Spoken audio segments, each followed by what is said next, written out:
Connecting Minds is a space dedicated to honoring the amazing authors, researchers, clinicians, artists, and entrepreneurs who are contributing to our collective evolution or simply making the world a better place. These thought-provoking conversations are intended to expand our horizons, so come with an open mind and let us grow together. Here is your host, Christian Yordanov.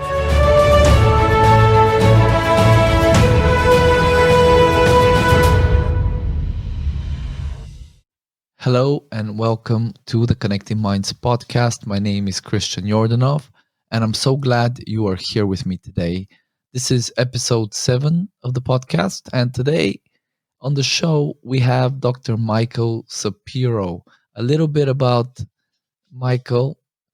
Michael Sapiro, PsyD, is a clinical psychologist, Dharma teacher, writer, meditation researcher, and former Buddhist monk. He's on the faculty at Esalen Institute, is a fellow at the Institute of Noetic Sciences, and is completing a study on time travel, hope, and love with Dr. Julia Mossbridge at the Institute for Love and Time. Dr. Sapiro completed his postdoctoral fellowship in advanced psychology at the Boise VA Medical Center, where he specialized in rural health, PTSD, and combat trauma.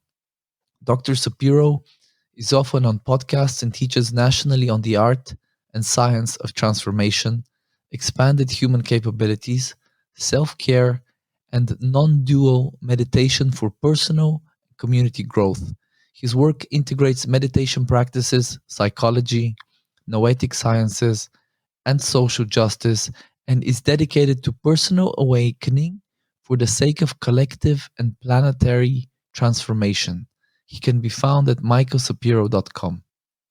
So today on the podcast, I think an overarching theme that we tackled was why do we suffer as individuals, as humans? What causes our suffering? Namely, the themes of craving, contention, and ignorance. So these are kind of the main overarching themes from which most suffering stems from. And so Michael gives us a lot of insights about that. And then he discusses a methodology of his called ACORNS that one can go from awareness to action. So we will discuss that in a lot more detail. But basically, ACORNS stands for awareness, calm, open-hearted, reflect, now what, and skillful action. So these are basically the stages where one can go from awareness of, be it suffering, an issue, a problem, to the skillful action that can help them get out of the problem. So really, I love the practicability of this methodology, and of course the acronym makes it easy to remember. So we discuss this methodology of his, which has been received really well by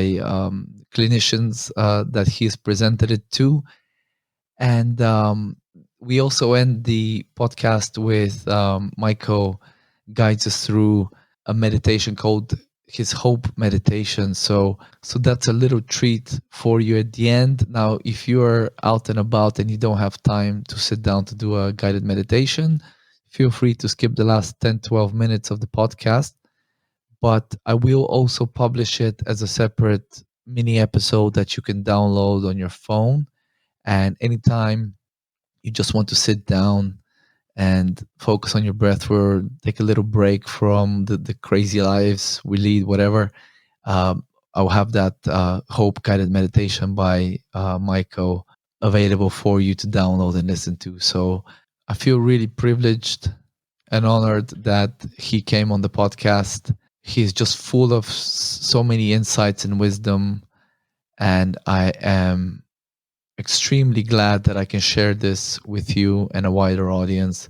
So I hope you enjoy it. I hope you get as much value out of it as I did.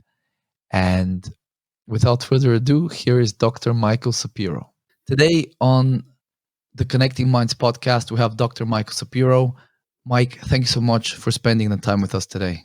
Oh, thank you for having me. Really appreciate it. Great. So To start off with, can you tell the listeners, what do you do? What do I do?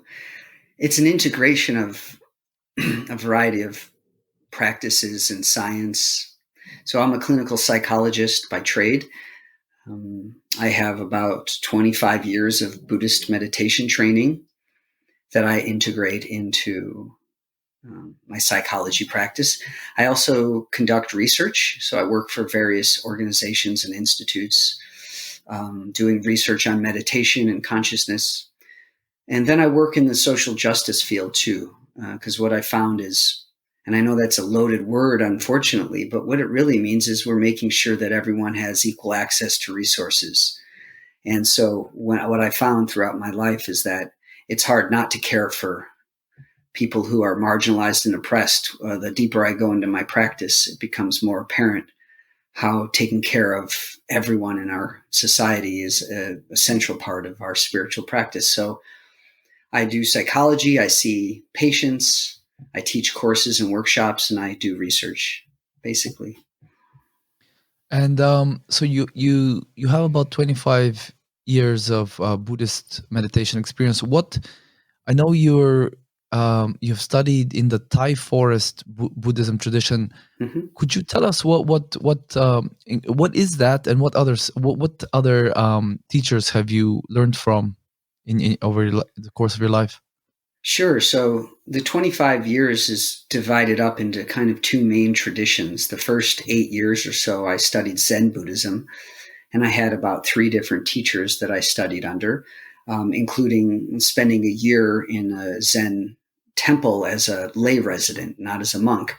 That was in Oregon. And so I have 3 different teachers in the Zen tradition. And then I moved to Thailand and ended up studying with local monks where I used to live, and then decided to ordain as a monk. And I spent a little time in the forest as a monk. But the forest tradition is as close to the traditional tradition that the Buddha came from as you can find. Not that it's better than other traditions, just I'm saying it's as closely tied to the original practices. And so Buddhism really went in kind of a couple different directions up through from India to China and Korea and Japan, and became what we know as Zen. It branched down through Sri Lanka and Cambodia and Thailand and Laos, and became what kind of more the Vipassana Theravada tradition. So I studied in those two. Tibet has its own kind of rich history and lineage. And so currently I study under James Perez. He's out of Berkeley, California. He's very closely tied to Jack Kornfield. And I also study in a non-dual yogic tradition for about the same period of time. And the last 10 or so years studied with Richard Miller here in the States. So I infuse non-duality and Buddhist traditions together in my teaching. And what is non-dual yoga or yogic teachings or traditions? So they came from various regions of India. My traditional path came from the north of India and the Kashmir Shaivism tradition. It supposes that everything we're looking for is already here. A dualistic practice says you start here, you practice hard in these various ways, and you end here. Transformation and enlightenment is here, and this is where you're starting from, and you have to kind of go through a certain path to get to this stage. And that's not untrue. We do have to train ourselves and practice to get from where we are to where we want to go. But the non-dual tradition says at the same time you're practicing to get here, this thing is already here underneath it all, behind it all.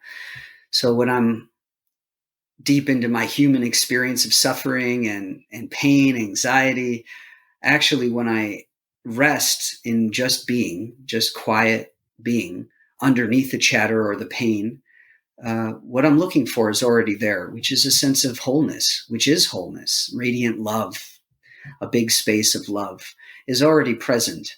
So non-dual is telling us that it's already here, what we're looking for.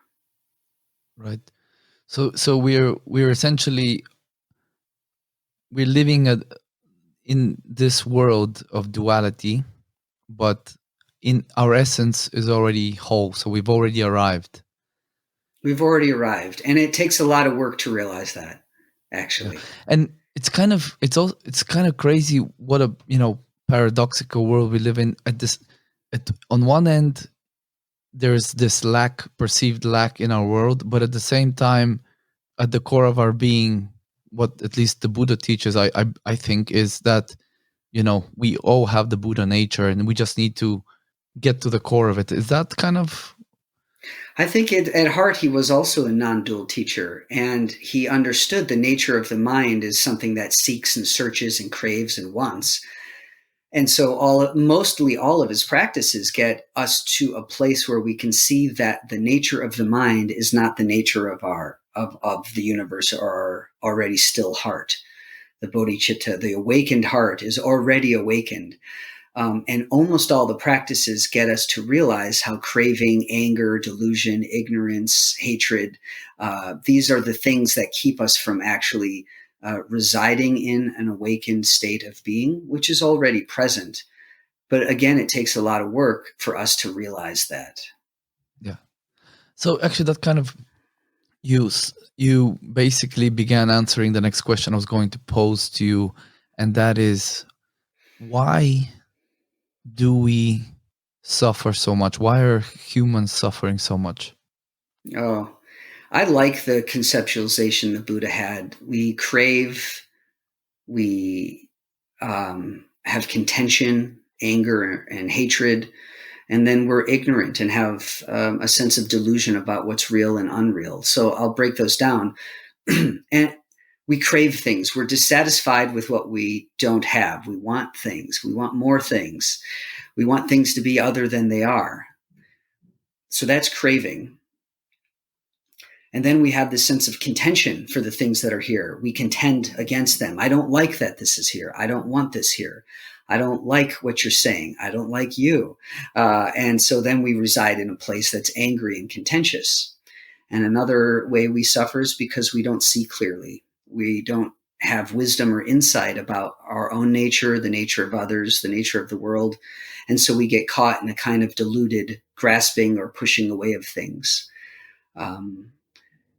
So those three things, I think, are a really good way to understand, why am I suffering right now? Am I craving something? Am I pushing something away? Or am I just really ignorant and kind of deluded about what's going on? Do you want? I can make those practical if you'd like. Yeah. Yeah. Well, what is the antidote to this, or at least, obviously, you did already say it takes practice to kind of get to the bottom of these things. So how does one go about unraveling these three kind of causes or contributors to our suffering? Yeah. Each one has a medicine. That's the way I call it. So when I'm working with patients or students, we start recognizing what's going on for you. Why are you struggling right now? And sometimes it's like, because I want this thing so badly. So we have some craving arising, And so what's a medicine for craving is gratitude for what we have right now. And it's very difficult because we want something more than what we have. This is my life. This is what I deal with mostly. We all have all of these, but one more than others is generally predominant. So when we're craving, a medicine is slowing down, getting the nervous system to a place of calm, and then, which is the answer for everything, I think, getting the nervous system to be calm, to have a clear mind, to access wisdom. And then we go, what do I want so badly that it's causing me to be tense? It's okay that you want things. I'm not saying don't want things. That's not reasonable. What I am saying is, can you release your hold on the thing you want? So there's a few things going on here: relaxing the nervous system, recognizing we're craving. Recognition is a medicine. Calming, recognizing, and then letting go. Okay. But also having some gratitude. I really do have enough right now to survive and even thrive right now. So that's an example of how I might work with someone through a really deep craving or longing that causes us to suffer. And we can look at the other ones too. When you have contention against someone you don't like, you have hatred, you have this deep anger, the medicine could be calming down, reflecting what's going on. But for contention, you might have some compassion. You might have some forgiveness practices that you need to do. Compassion for yourself for struggling, compassion for another person, even if they're acting totally unwisely. Maybe they have trauma in their background that's pushing them to be this way. So the medicine for contention is love, compassion, forgiveness. And so for each one of these, we just look at what's really going on, but you need to be calm to see what's going on, reflect, and then start adding these medicines, these different practices. Mm. So I really like an essay you have on your website. I have some notes out of it here, but you talk about how the mind is a master at manipulating us, and how a lot of our negative or self-destructive habits formed to satisfy a need that we had at one point that wasn't satisfied. Mm-hmm. So can you maybe expand on that a little bit? And could you really tell us what are our true needs that these kind of destructive habits and tendencies we have are attempting to fulfill? So our basic needs, real basic human needs, are to be seen, be heard, be included, be loved. I love the group of needs that Marshall Rosenberg talks about in nonviolent communication trainings. He and others did some research cross-cultural around the world about what are the most basic human needs that we are using behaviors to fulfill. We have strategies for fulfilling those needs, and a lot of times they're not actually healthy strategies, but the need is fundamental. But we go about it in a way that leaves us suffering and leaves other people suffering. And so I encourage the listeners to look up the need list from Marshall Rosenberg. I think that's a pretty good set of needs. My teacher, Richard, really likes to break it down to being seen, being heard, being included. These are things that, we're socially needing from others and within ourselves too. Remember, we can fulfill our own needs. So what happens is we initially fulfill our needs by any means possible. And sometimes they're really healthy behaviors, and other times they're really unhealthy behaviors. But regardless, they fulfill us getting a need met. But as we age, we still sometimes use the same strategy that's now outdated. And what we have to do is recognize my strategy is outdated, but the need is the same. So how can I change my strategy, change my thinking and my behavior to healthfully get my need met? Does that make sense? Yeah. So the recognition is probably the first step, right? Is this self-awareness is the first step in every piece of this work that we're going to talk about today. Self-awareness. What am I doing? How am I feeling? What am I saying? What am I thinking?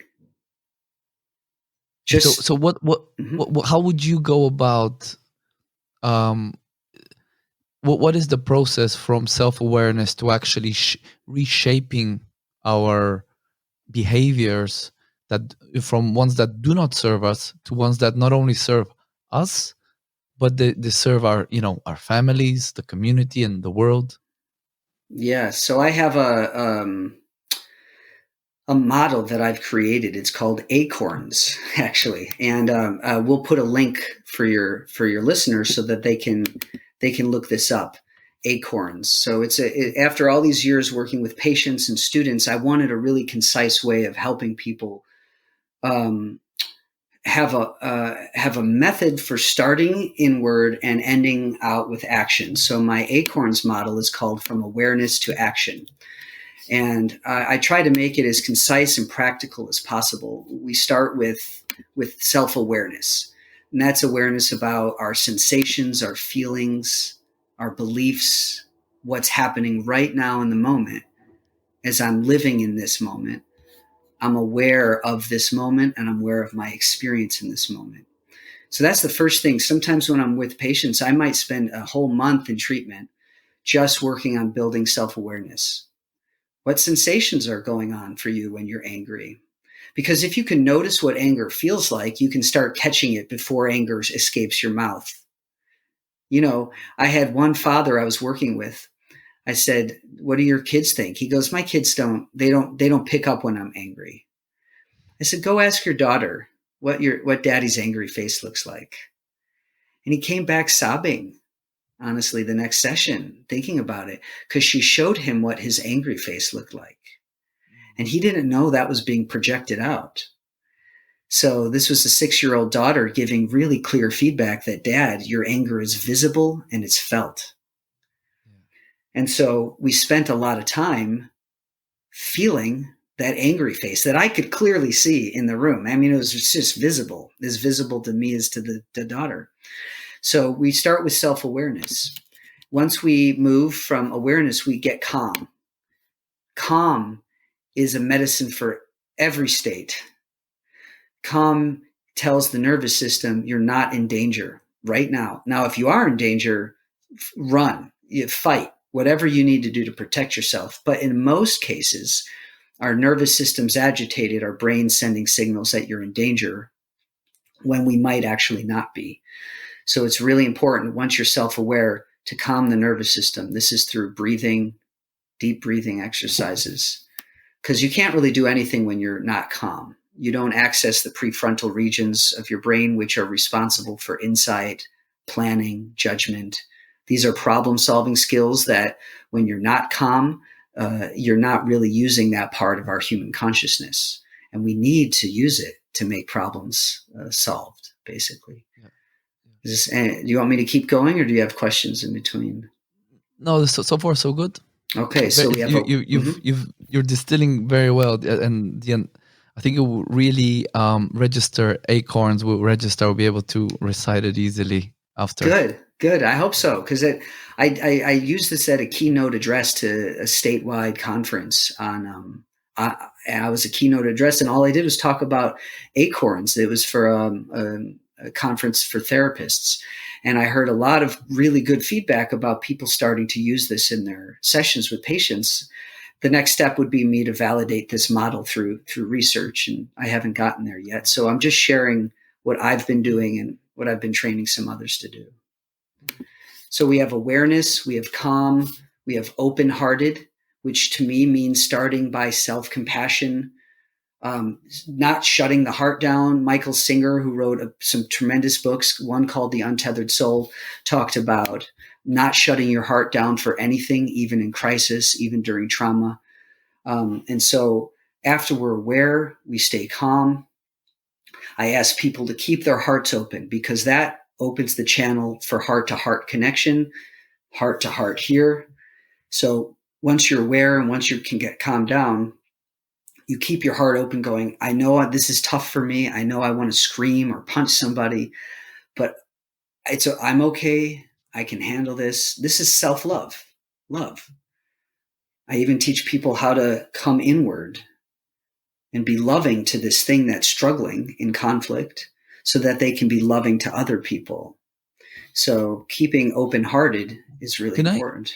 Can I just ask, I know a lot of guys might struggle with the concept. How does one access this kind of open the heart? I know, a lot of guys are we're stuck in our heads. We're a little bit like, that's woo, this kind of stuff. How do you conceptualize this opening the heart? How does one open the heart more? Yeah, I love that question, and about the kind of nuances and complexity of how gender plays a role in even relating to yourself with love. I've worked extensively with combat veterans over my career, and I wrestle them into it. I'm like, well, what do you like? Really, what do you want? Why are you even here? Right? And ultimately, it's because they want to feel better and they want to relate better to their spouses or partners. They want to be better fathers. Well, lack of self-love projects out as anger and contention and rigidity. And so once I get them to see that, hey, man, like you not talking about love, you not actually learning how to love this part of who you are, it's going to be really difficult to do that with other people. And honestly, once we start doing these practices in session, it's not a concept, it's a feeling. And once they allow themselves to cry a little bit and to feel some vulnerability, then the game has changed for them. Then it's like, oh, how can I do this more often? Because I see how often I shut down. Honestly, once a person really wants to heal and then thrive, most people are willing to try and do anything. So why wouldn't you try to learn to love yourself? I have really tough warriors. The mythological archetypal warrior I sit in the office with, and we can acknowledge and really have honor in the warrior in them. And true warrior, true martial artists are completely open-hearted and in flow with the universe. So we're just opening that channel back up for them. Okay. And I don't find much resistance after they have the feeling of love arise in them. Yeah, I mean, that would make sense because it's a good feeling. Why would you resist once you tap into that? Right. Awesome. Exactly. So I give an experience and then they're like, oh, this feels amazing. I'm like, I know. So let's just go toward that. Mm-hmm. Okay. Okay. So we have awareness. Yep. Calm, open heart. Yep. Then reflect. And this is about clarity. What's going on right now? What needs are not being met? You become aware of what's happening. You calm yourself down. You keep your heart open. And then you start going, so what is happening? Because before you're calmed down, your angry mind is going to tell you something different than your open-hearted mind.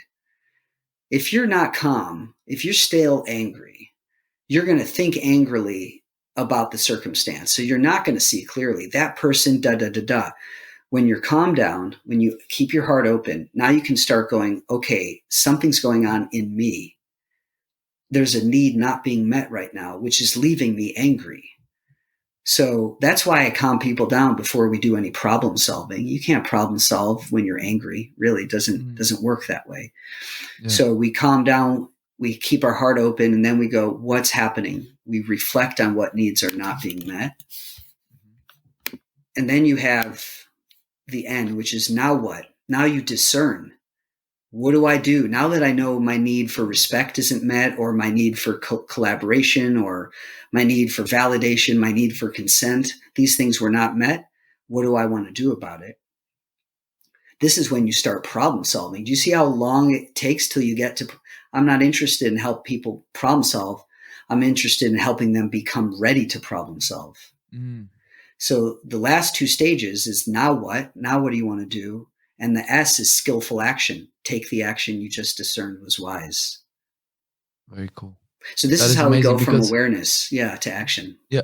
Like one example I can already see is instead of shouting or punching someone out of anger, you may just figure out that the skillful action is to take yourself out of that situation. And whether that is on a chronic basis or at one particular instance, maybe the best for everybody involved is to remove yourself.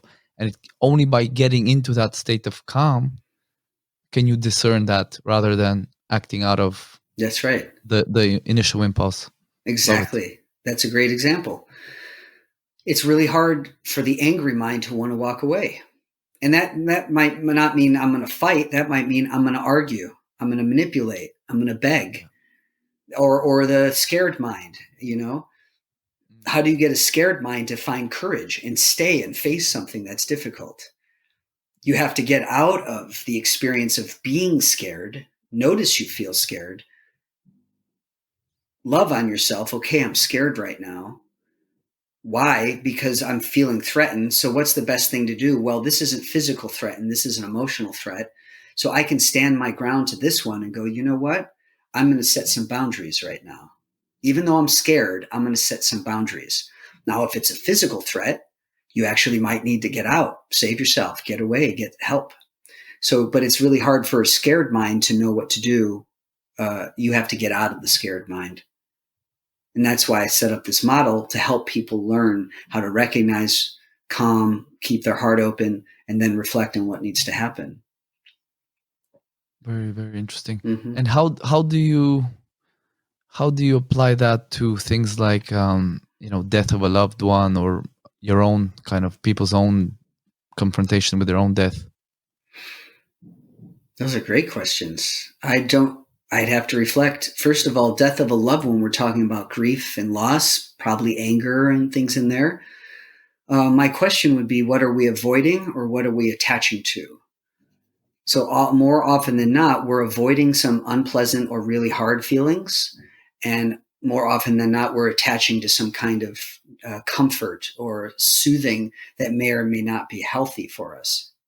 So using ACORNS, it's like we have to identify what the problem is. If you're facing your own mortality, are you grasping to your life? Is this a grasping craving? Are you angry at a loved one for having died? Is there contention in there? So you're sitting there angry all the time. I had a mother I worked with whose daughter had died, and she, for years, was holding on to self-pity. How could this happen to me? What did I do in my life that caused this to happen? Kinds of thinking. And so she came to me at first unwilling to let go of actually the self-pity. That was an attachment.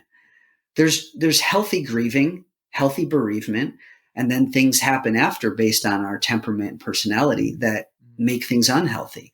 So for her, she was feeling pity for years until I helped her recognize, I don't need to feel this pity. So we used this model to move through. When she started feeling pity, she'd be aware of what it felt like. She'd soothe herself, calm herself, and she would just end up just going, my need is to just feel love when I think of my daughter.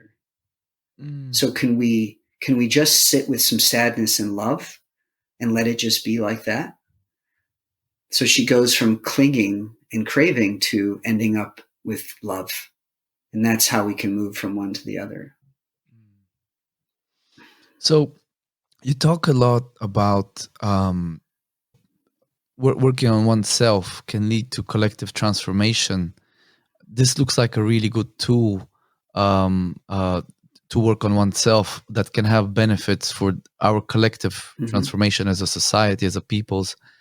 What other tools do we have, especially as we were discussing in our email exchange, we're living in a trying time. What other tools can you offer folks that they may use to overcome the various challenges, of today's world? Yeah, well, that's a really big question, because are we talking like individually how they handle themselves? Are we talking how they handle systemic institutional issues like oppression and marginalization from the system itself? So those are all different behaviors, right? But it all starts for me checking in. What am I feeling? Where am I at right now in this moment? Am I wanting to run away? Am I wanting to fight? And how do I become skillful in my ways of interacting with people in the world right now, or with systems in the world? So maybe you can refine that down a little bit, because what I think it always will start with was this personal awareness and reflection and realizing what's happening and how do I want to be right now. But then we have a choice to make. Do I engage on a social level, on a community level, national level, world level? Or do I just take care of myself and my family? What's the most appropriate, healthy thing for me to do? And that's up to each person. But I did just write an essay. I don't even think I sent it to you, because it was between when you invited me and now. I just wrote an essay, how my dog has taught me how to be more wise and kind during times of crisis. I've been watching my dog interact and realizing he doesn't engage when there's aggression. He won't retaliate. He walks away. And that's really important, actually. So many of us stay in really angry and frustrated and want to kind of convince people out of their mindset. And that leaves everybody frustrated and upset, and sometimes violent toward one another, a lot of times violent. So how do we not engage that way? How do we stay kind and be wise in our engagements? So I'll send you the link and you can post that up for your listeners. Yeah. Mm-hmm. That'll be very interesting because my actually we adopted a dog last December, and she has taught both of us so many things. And one thing I was gonna mention a bit later on is you have the loving kindness meditation on your website, and Mm-hmm. we had to take her for part of the conditions of adopting her was that we had to have her sterilized, so we had to take her for the operation last Mm-hmm. Friday. So my girlfriend and I would be doing your guided loving kindness meditation in the night, and we'd be sending her loving kindness. And I feel like it was really tough. It's like a child, but just learning to tap into this kindness first to yourself, and then to another being, and then that really is so it's so beneficial. And I've actually found myself I was sending loving kindness to guys, this is before bed, to guys that I was in fist fights 15 years ago, to kids in school who we used to bully me and we used to fight with. And I was sending these guys loving kindness, and I was like feeling compassion. God knows what traumas they were suffering in their families, or neglect or whatever. And it's an amazing thing. And I don't mean to really derail the conversation, but I suppose I did ask you a very big question there, and there's many nuances on many levels. You did say that you're coming back from, what is it, a 3-month retreat? Can you tell us what insights you came across whilst on this retreat, and how can that be applied to our world at the moment? Yeah, and I want to validate that you didn't derail the conversation. That was probably the most beautiful piece of our talk, was just what you shared, honestly. And I think the listeners are going to feel the love, really, that you were just expressing. And it's an interesting thing to think about loving the people that have hurt us. But that's, in essence, what we're doing when we're doing loving kindness. So I love how when you asked me, what can we do personally to have an impact on our society? And it is a complex question, but one of the really most important things we can do is what you just talked about, is not harbor hatred and anger in our own hearts for even those who have hurt us. And I know how hard that is personally, having been through traumas myself. And I work with people with significant trauma and who have been actually tortured.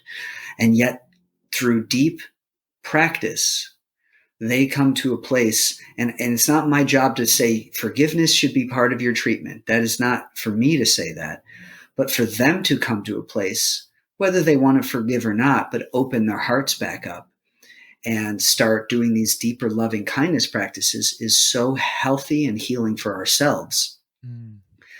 But when we talk about the science of loving kindness, we talk about what is actually radiating, what comes into the field around us, the biofield.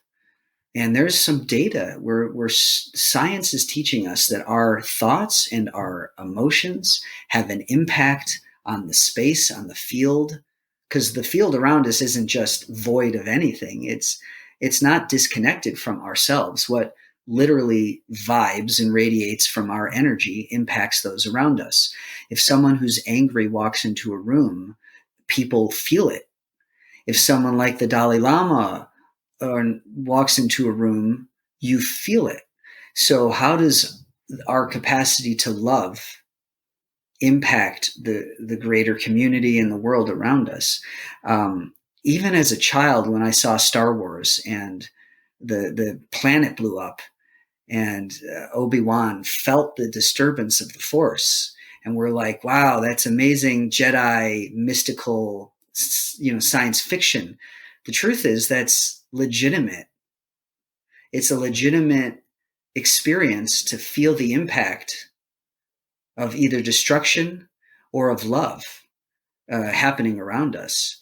And so I want to make sure that your listeners know it's not woo-woo that we're talking about the impact of loving kindness on the world. It's documented and demonstrated that love or hatred have an impact around us. Mm.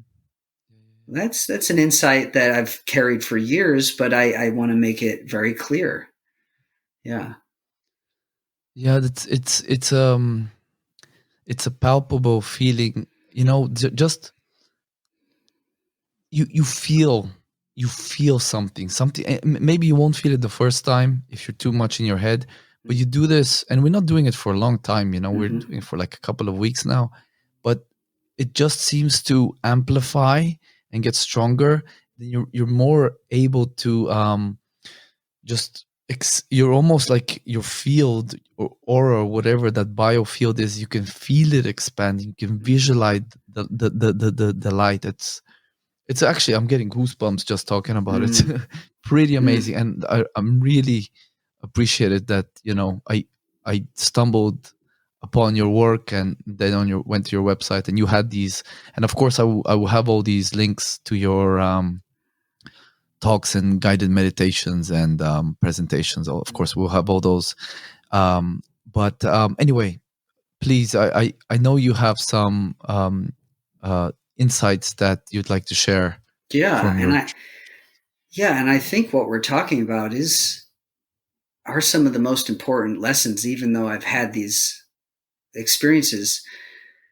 I just want to keep going with what you're sharing, because that is the living essence of this, what I'm teaching anyway. This isn't an intellectual waking up. This is an embodiment of the teachings we've been given through generations. And I mean all the mystical traditions, Sufism, Kabbalah, Christian mysticism, were from the desert fathers, desert mothers, of course, non-dual traditions.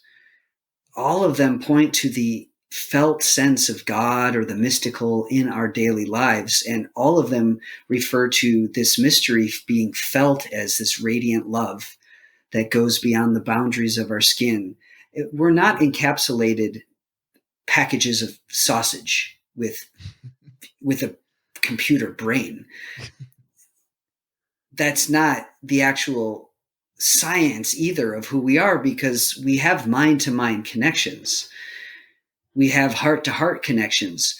We feel things. Our skin is permeable. We feel temperature. We sense things. Our personal field, isn't stuck underneath the skin inward. It's permeable. We're translucent more than we think. Quantum physics teaches this also, in terms of like, we're made of space and we have very little boundaries between us. This is just denser matter. And so we think it's compact, and we think I'm here and you're over there. The truth is we're all interconnected and interdependent on every level, including our relationship to fish and water and trees and the soil and dirt. The health of each other is what makes us healthy. The disease of each other makes us all diseased. This is something we want to understand fundamentally, that the way I take care of myself impacts how you feel. I know it could be mind-blowing, or you can go, that's not true. But the quality of the dirt and soil from which your food is grown impacts the way your body grows healthfully, or it doesn't. Yeah. And so what I'm sharing is the interdependency of all on earth. And then it becomes our responsibility to take care of ourselves as much as taking care of other people, because there's really no difference. There's no boundaries, really. Those are human made. And so if I'm having any real deep insights I want to share, is how important it is to learn how to love the self, the body, and other people through these practices we're talking about. Yeah, it's like they say, all is one, and the universe is one whole big organism. And I think this is where I've actually spoken to quite a few folks that are in the psychedelic space, and I think this is one way where we could not short circuit, but at least give psychedelics can give people a glimpse of this oneness. Obviously we can get it through meditation, but I don't think people have the capacity to meditate long enough to get into those states. But just getting that glimpse, even for an hour or two, of this oneness that we all are, is probably a good catalyst to then bring us to appreciating bringing ourselves into a meditative state, or going out in nature and seeing that every action is contingent on everything else. This breath I take is literally being absorbed by these trees, and the breath I take in, it's being emanated, that oxygen is being emanated from the tree. So we are literally, like you said, only the egoic mind creates this separation. This is a desk, that is a human, etc. So how do you think, I guess this is another big question, but I feel like you're well capable of answering these questions. Mm-hmm. How do you think collectively we'll get to closer to that state where we understand, not just mentally, but feel that we are all one, and therefore enjoy the improvements of that? I want to answer that by talking a little bit about what you said, how psychedelics can give us experience into that field. Dan Siegel calls it the plane of possibility, where everything resides as a potential. So it's pre-existence. It's like, what's the potential of things? And psychedelics and meditation and ritual bring us to that deeper plane where everything kind of like exists from and arises out of. But doesn't have to be an extraordinary experience that only these big psychedelic or meditation experiences give you. These happen on a daily basis, moment to moment. We're often not paying attention. And so I want listeners to really understand this isn't a special state that we're trying to get through psychedelics, ritual, or meditation. And then we're like, wow, it's like, how in your daily life can you see this profound connection between all of these manifested forms, Mike, you, computer, dog, and really get to like, oh, we're actually interconnected, interdependent. And it's through paying attention to yourself and other people. We have a lot of data on what we call mirror neurons, where if you're drinking a glass of water, I'm attuned to you. The region in my brain responsible for drinking water, the movement, sensory, motor, will also be lit up. And so that's because I'm observing you have an experience. My brain knows that experience, and so lights up in the same regions. Some people dispute mirror neurons, but I think we have really good data on them. And there's also heart-to-heart connections, heartbeat regulating with each other, lovers' hearts beats. Starting adherence. To regulate. Yeah, right. Adherence. So we're talking things that have science backing to them, that at once we are one sounds really ethereal and far out. But what we're talking about, and science doesn't explain why, it explains what's going on. But when we start paying attention, we start having these experiences where there's no real difference anymore. So it takes slowing down, having an open heart, and paying really close attention, which is why I guess I don't blink a lot. People tell me, like, you just sit and stare at me in session. I don't know that, but I know what I'm doing. I'm just totally being with, so that I can attune with them. I feel what they're feeling. I'm thinking what they're thinking. And now I can work with them from the inside.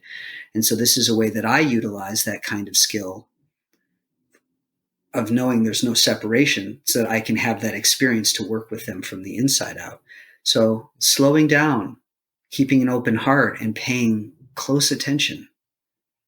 Do you think, working with your patients, clients, do you think your own kind of depth of presence is one of the catalysts for kind of their transformations, because we know, Rupert Sheldrake talks about, the psychic fields, the morphogenetic fields.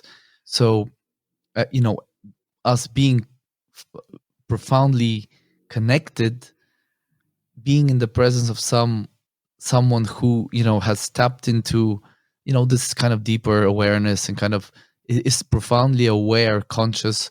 Do you think that just it's like a candlelight just illuminating, as it were, a space around it? Is it something like that? I love that.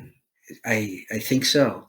I'm not responsible for their healing. I'm not saying I'm the one doing the work for them.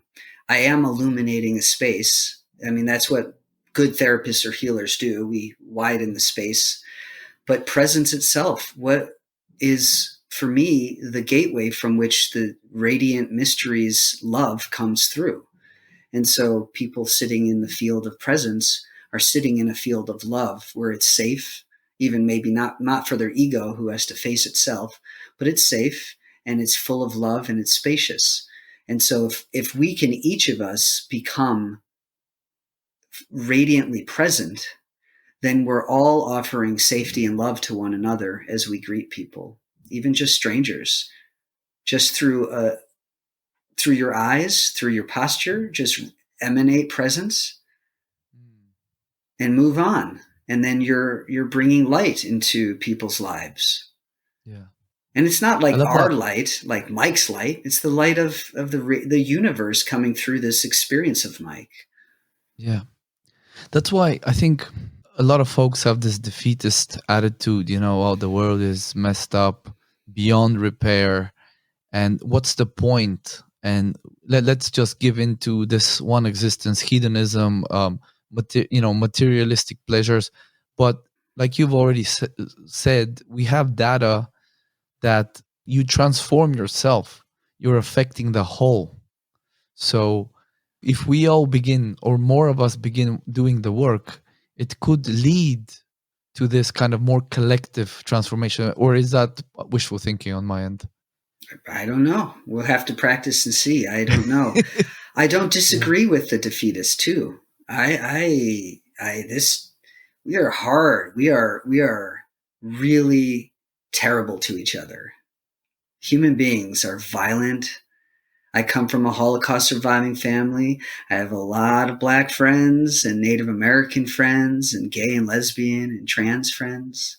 This world, I mean, human society is not easy to be in if you're perceived as different. There are real threats, real violence. That doesn't mean I don't do the work. It doesn't mean I don't work on myself to transform, because I feel better. And when I feel better, I treat people better. And, the more I clean myself up, the more radiance comes through me, and that impacts other people. So I still have, in my mind, a job to do. I have a responsibility, even though there's a part of me that's like, we are a tough species on each other. And most of our issues are human made. So I think it's a both and. I don't want to sugarcoat things. My family's been through too much to sugarcoat anything. But at the same time, I have a yearning to serve humanity and to help wake us up and to help promote this love and peacefulness through changing ourselves. I think I heard on a podcast somewhere you took a bodhisattva vow. Mm-hmm. That I break all the time, but I keep going back to it. What is that, just for the listeners? The bodhisattva vow is, I took those, I still take them daily. And I take my Buddhist vows seriously, and I mess up all the time, and I keep having to start them over again. And because they're difficult to keep up, they're difficult to practice. The bodhisattva vow is a vow that no matter how much suffering there is, I'm going to keep working. No matter how many people there are, I'm going to try to work with all of them. No matter how many distorted ways I think, I'm going to try to work through all that and come to a clear heart. And no matter how many opportunities there are to learn about my own Buddha nature, even though I can't learn about them all, I'm going to learn about them all. It's a paradoxical vow. There are vows that say you're never going to do all of it because you can't. If something has no end, how do you end it? But I'm going to try anyway. I'm going to keep putting my effort into saving or working with humanity, no matter what. And that's why I can say we're kind of messed up, and I'm still going to work with us. I'm still going to keep trying. That's Well, what, in essence, it means yeah. to me. Well, I'm thankful there's people like you out there, and I'm very thankful for your work, Mike. In closing, would you like to guide us through the hope meditation that you were telling me Yeah, about? I would love to. And for the listeners, if you're not used to meditation, I encourage you just to sit and try it out. Just listen to the sound of my voice. If you're used to meditation, be open to doing something new in this practice. If you're anti-meditation, maybe encourage yourself to try something different today, just for the sake of your own well-being or others' well-being. Sometimes it's hard for listeners of podcasts to want to like drop into a state of being other than listening. But I think doing these practices is where the change actually happens. So, and for those of you who don't, thank you for listening. I wish you well, and I hope you find what you're looking for in your life. So, And those that do like it, I will chop this out and have it as a separate mini bonus episode that folks can download or keep on their phone and do in the morning or the evening, whenever they wish. and so this meditation I've been developing it alongside my colleague Julia Mossbridge. We have a grant. We're studying hope, and I developed this meditation as part of our study. And so this is what I'll share with you. So is this good? You ready? Yes. All right. And hopefully you enjoy it as well. So for those of us who have stayed on, I invite you to find a comfortable position to sit in, shoulders back and down. Let your body begin to rest onto or into whatever is supporting it. And this is a good time for us all as a group to take a deep breath and sigh.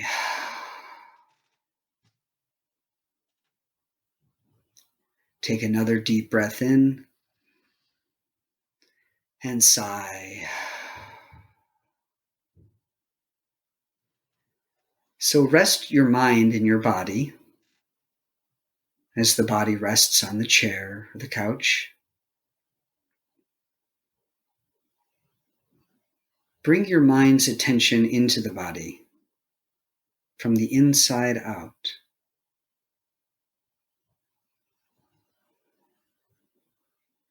Drop your mind into your body as if getting into a warm tub or under the covers.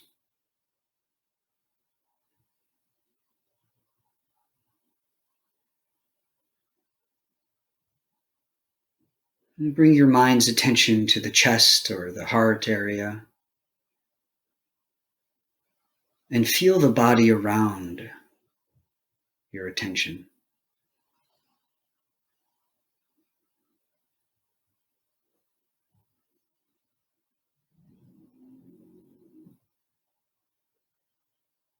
Bring your attention closer to the skin, where the air touches skin.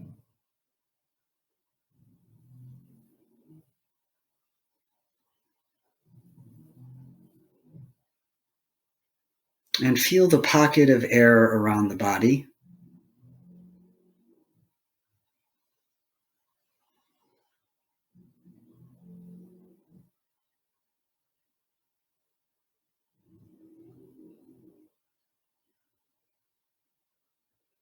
Just feel the body's experience. Shimmering, shaking, cool, hot. All the sensations of the body.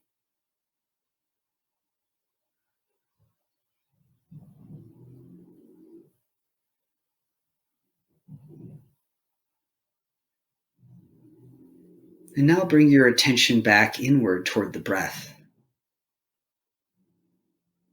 Begin to soften and slow the breath.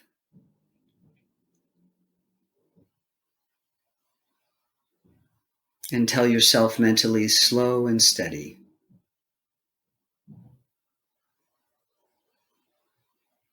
Slow and steady.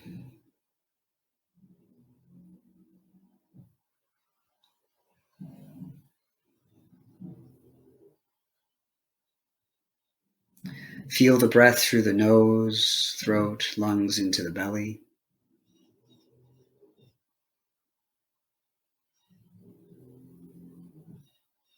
Notice as the breath goes from the belly, lungs, throat, and out the nose.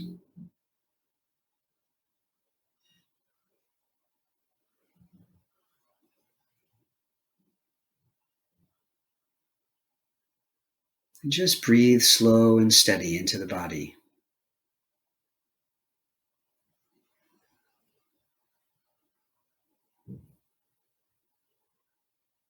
Soft, slow breath.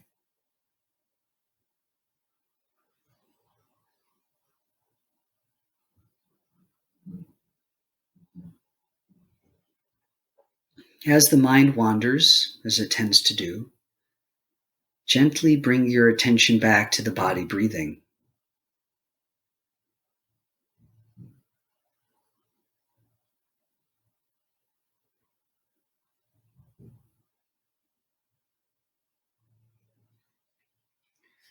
And now bring your attention up to the mind. Imagine sitting in the mind, looking out toward the eyes, toward the infinite space of imagination, keeping your breath slow and steady. And in your mind, imagine a time in your past, it could be 2 days ago, a week, or some years, where you were struggling, you were challenged. Don't go to your worst memory, just something where you were struggling. And picture yourself. What were you feeling? What was your experience like then?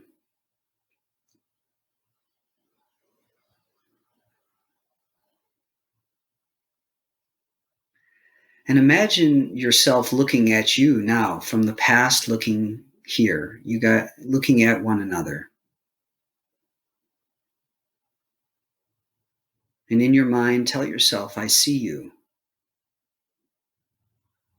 I'm sorry it was so difficult.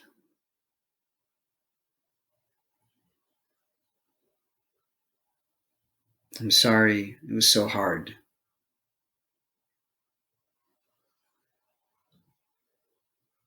I'm here for you.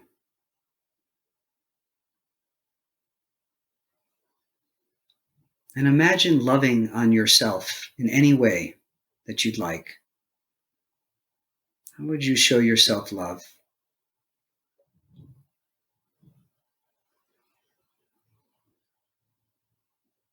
What messages do you have for your past self?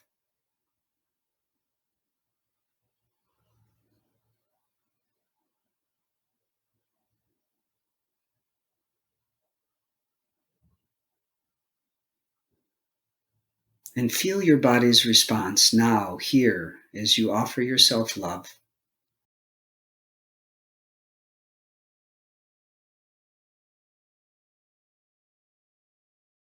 So say goodbye to the past self.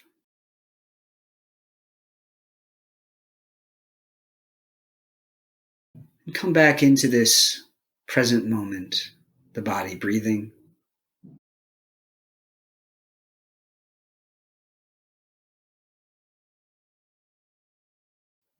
And now pivot toward the future in your mind. Imagine a time in the future, days from now, weeks, months, or years, well beyond your experience now. See if you can imagine your future self. What are you doing? The best version of yourself. The self that has been through so many experiences and challenges and is wise and healthy.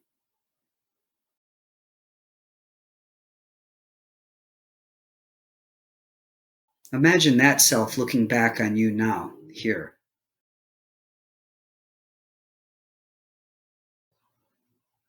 What does that self have to say to you?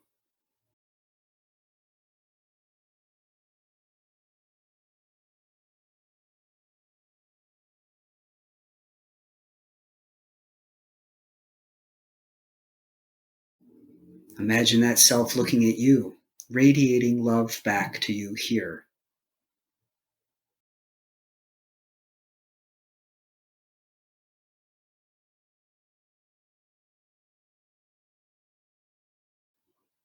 So say goodbye to the future self and return to the present where the body is breathing.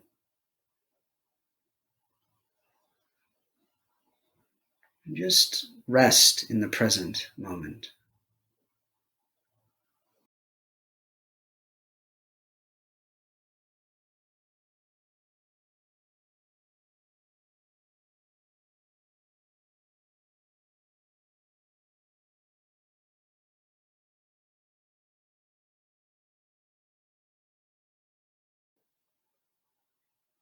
Just feel the loving presence of awareness,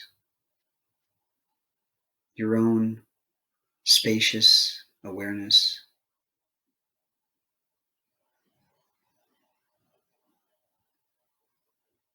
And take a deep breath here. Exhale slowly. Another deep breath. Exhale slowly.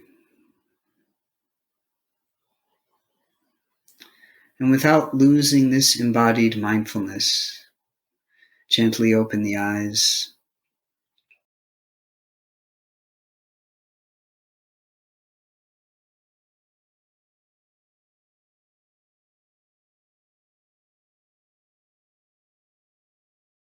So for those of you still with us, this was a good time to just reflect a little bit on what you saw, felt, learned, if anything. Take notes, journal. Take a few moments to be with yourself before rushing back into doing. Just take some time to be.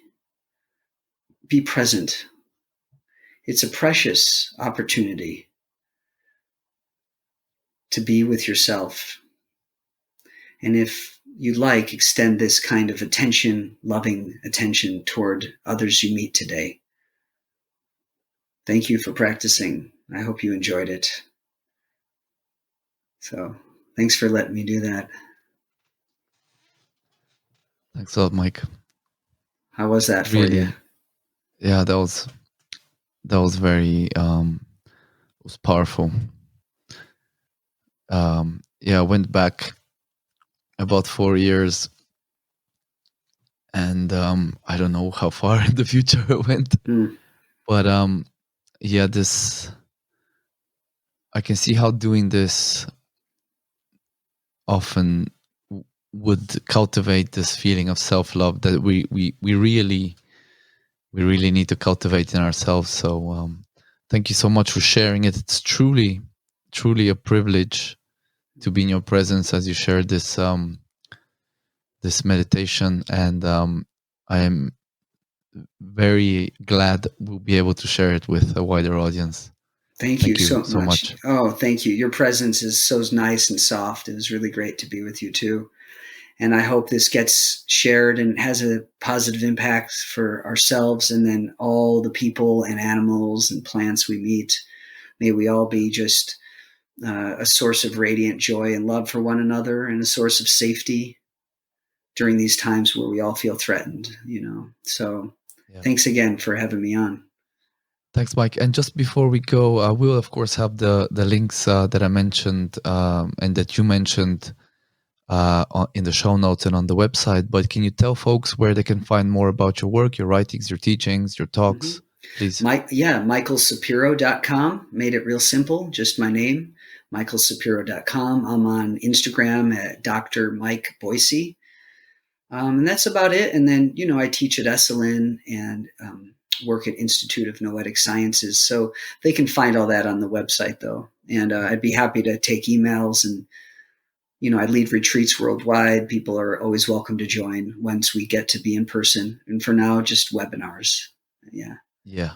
Yeah. Awesome. So once again, Mike, thank you so much for your time. You're welcome. Thank you for having me. Take care.